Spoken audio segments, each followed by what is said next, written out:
কুরবানির পশুর নাম মহিষ রঞ্জন, কুরবানি পশুর নাম হিরো আলম, কুরবানি পশুর নাম সাকিব খান। বিভিন্ন মানুষের নাম দিয়ে আকর্ষণ করা হচ্ছে কুরবানি পশুর নাম। এই জাতীয় নাম দিয়ে এই পশু দ্বারা কুরবানি জায়েজ আছে কিনা, খুবই গুরুত্বপূর্ণ একটা বিষয়। আমি এর আগে একটা বলি, দেখেন আমরা কুরবানি করছি কার জন্য? আল্লাহর জন্য, তাই না?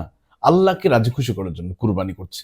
এখন মানুষ নাম হিরো আলম দিলে আমার কুরবানি গরুটার দাম বেশি হবে, মানুষ বেশি জানবে, অথবা প্রচার বেশি হবে, অথবা আমি হিরো আলম কিনলাম, সাকিব খান কিনলাম, লিওনেল, হ্যাঁ মেসির নামও দেয় আবার মাঝে মধ্যে, আবার নেইমারের নাম, বিভিন্ন কিছু নাম, এই টাইপের নাম দিয়ে এটা আমার মনে হয় আল্লাহর হুকুমের সাথে এক ধরনের ঠাট্টা মশকরা করা।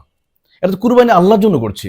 আচ্ছা, কি হতো যদি ওই কুরবানির বিধানটা যদি থাকতো, যেমন হাবিল আর কাবিল আমার যে কুরবানিটা হয়েছিল, যে আল্লাহ প্রিয় বস্তুটা উমুক পাহাড়ে রেখে আসতে হবে, আপনি খেতেও পারতেন না, এত বড় কুরবানি দেওয়া, এই মানুষ দেখানো থাকতো না। দেখেন, যদি ছবি ফেসবুকে দেওয়ার উদ্দেশ্য থাকে, মানুষকে জানার উদ্দেশ্য যদি হয়, কুরবানি কবুল হবে না। কারণ লৌকিকতা থাকলে আল্লাহ ইবাদত কবুল করবে না।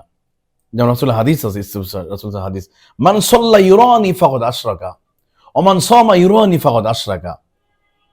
যে নামাজ পড়লো মানুষ দেখানো তো তার নামাজ কবুল হবে না।